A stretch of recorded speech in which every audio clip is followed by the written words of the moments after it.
സിറിയയിലെ വിമതപക്ഷത്തിന്റെ നേതൃത്വം വഹിക്കുന്ന ഹയാത്ത് തഹ്രീർ അൽ-ഷാം നേതാവ് അലപ്പോയിൽ വെച്ച് ക്രൈസ്തവ നേതൃത്വവുമായി കൂടിക്കാഴ്ച നടത്തിയിരുന്നു. ഈ കൂടിക്കാഴ്ചയിൽ സിറിയയിലെ മത ന്യൂനപക്ഷങ്ങൾക്ക് സഹിഷ്ണുതയുടെ സന്ദേശങ്ങളടങ്ങിയ വാഗ്ദാനങ്ങളാണ് നൽകിയതെങ്കിലും അലപ്പോ കീഴടക്കുന്ന വിമതരുടെ ആയുധശക്തി ക്രൈസ്തവരും അറിഞ്ഞിരുന്നു. അധികാരമേറ്റെടുത്തവർ എല്ലാവരെയും ബഹുമാനിക്കുമെന്നും ഒരു പുതിയ സിറിയ കെട്ടിപ്പടുക്കുമെന്നും വാഗ്ദാനം ചെയ്തതായും ആ വാഗ്ദാനങ്ങൾ അവർ പാലിക്കുമെന്നാണ് തങ്ങൾ കരുതുന്നതെന്നും കർദിനാൾ മാരിയോ സെനാരി വ്യക്തമാക്കി.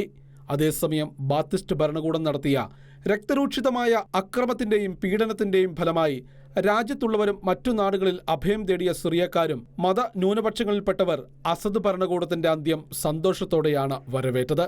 പക്ഷേ ആത്യന്തികമായി അൽ-ഖ്വയ്ദയുടെ പോഷക സംഘടനയായ ഹയാത്ത് തഹ്രീർ അൽ-ഷാം എന്ന ഭീകര സംഘടനയുടെ നേതൃത്വത്തിൽ അധികാരത്തിലേറിയ ഗവൺമെന്റിന്റെ ന്യൂനപക്ഷങ്ങളോടുള്ള സമീപനങ്ങളിൽ എന്തു മാറ്റമാണ് ഉണ്ടാകുന്നതെന്ന് ഇനിയുള്ള നാളുകളിൽ കാത്തിരുന്നു കാണാം.